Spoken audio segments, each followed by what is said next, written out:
ತನಯ ಜನಿಸಿದ ಕಥೆಯ ಧರಣಿಗೆ ಹೇಳೆ ಗೌರಮ್ಮ. ಧರಣಿಯು ತಾನೆ ನನ್ನ ತನುವು,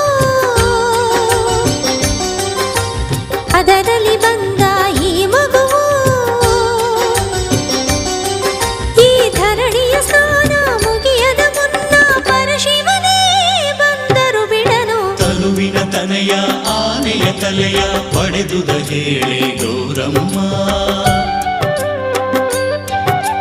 ತನುವಿನ ತನಯ ಆನೆಯ ತಲೆಯ ಪಡೆದುದ ಹೇಳೆ ಗೌರಮ್ಮ.